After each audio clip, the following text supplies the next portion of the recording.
Hello everyone. I thought I would make a video. This can be pretty quick and it's a really simple idea, but it's something that I think a lot of us don't get introduced to very early on. Which is the idea of someone shows you a chord, right? Like maybe an F. They tell you this is F. 1, 3, 3, 2, 1, 1. Or maybe they tell you, hey, here's the other place to do F. Right? 8, 10, 10, 10. Or maybe you get even farther and they tell you, hey, here's your F. 8, 7, 5, 6. Right? And maybe around there is where you stop. But the basic idea is you no longer think about the chord as parts making up a whole. You just think about that chord as a whole. And when you start to understand how chords are built, by the way, chords are built from a major scale. Message me if you want lessons on that or an introduction to that. But because I do lessons. But chords are built out of certain notes from a major scale. And when you understand what those notes are, you can actually change these chord shapes and retain their essence. And by changing those chord shapes, you're able to create a different kind of mood. So I just wanted to show you a couple examples of how I do this. One of the things I commonly do is instead of playing a C like this, the C you all know, that's like, right? Forget about both the E strings, right? It's just 3, 2, 0, 1. I will often just take that second fret out. This is what's known as a C suspended 2, but it achieves the same purpose as a normal C. It's just got a bit more vibe, right? Another one that I absolutely love. Instead of playing this bar chord F that we all, let's be honest, we all hate. What I do, I use my thumb, the Hendrix trick, right, to play the F. My A string is actually open. The reason being, for those of you who know theory, is the third note of an F chord is an A. So why not, just leave that open. So it's F with my thumb, open A. Then I've got another F here, third fret of the D string, an open G, which makes it an F sus2, just like our last chord, right? Open G. And then I put a C up here, that's the fifth of our chord. So that creates just a beautiful chord, right? For those of you who are into tab, that's 1, 0, 3, 0, 1. So listen to the difference between just a straight C and an F versus that C sus2 and the F sus2. So here's our straight C, straight F.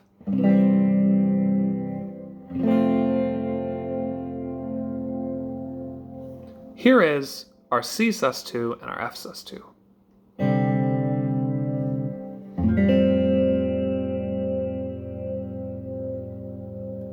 Now I know which one of those makes me more emotional. And again, this is the beauty of music. You might actually prefer the first option. And if you do, fuck yeah, that's great for you. Go with it. The thing about music is it's not about following a set of rules. It's not about, I don't know. I get emotional sometimes talking about this, but music is not prescriptive, it's descriptive. Or sorry, music theory is not prescriptive, it's descriptive. So when we get into all this shit I'm talking about, it's not telling you how to be, it's just telling you what it is that we're doing. So I'm just here to try to give you other options than the, normal ones you might have. Another one that I do, this one's fairly simple. I never play a G any way other than this. I only ever use 2 fingers. I've got my ring finger where everyone does, 3rd fret of the E string. I mute that A string, and then I have the open D, open G, and then my third finger, or sorry, my pinky on the 3rd fret of the B string. This to me sounds so much nicer than... And this is where we get into a deeper idea of guitar playing, which is the more you leave out, the more emotive your playing becomes. Anyone familiar with Bill Frisell will understand this. But for example, I could play a chord progression like this.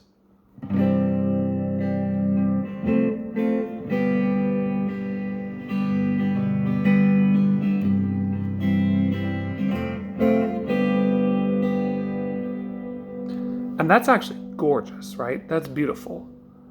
But I could also play it a couple different ways. Maybe like this.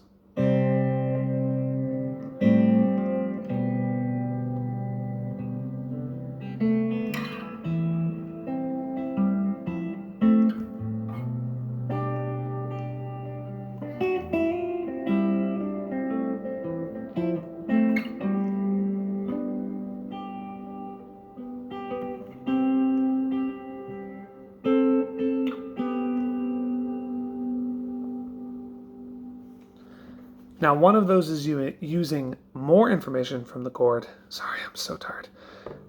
It's been a long week. And the other one is using less information from the chord. And I think that the less information we use,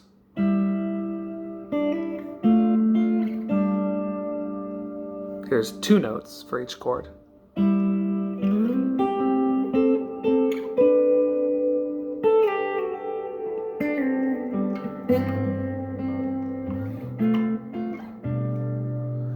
There's 3 notes per chord. Right, I happen to think that the less information we use, the more beautiful the note or the chord or the song becomes. So this is just a concept. I mean, you can take this in a lot of different directions, but I wanted to open up that idea to you. And again, please reach out if you're confused, if you have questions, if you would like to know how to apply this to a particular song. But it's something that has served me very well in my musical life. So I hope that's useful to you. Take care.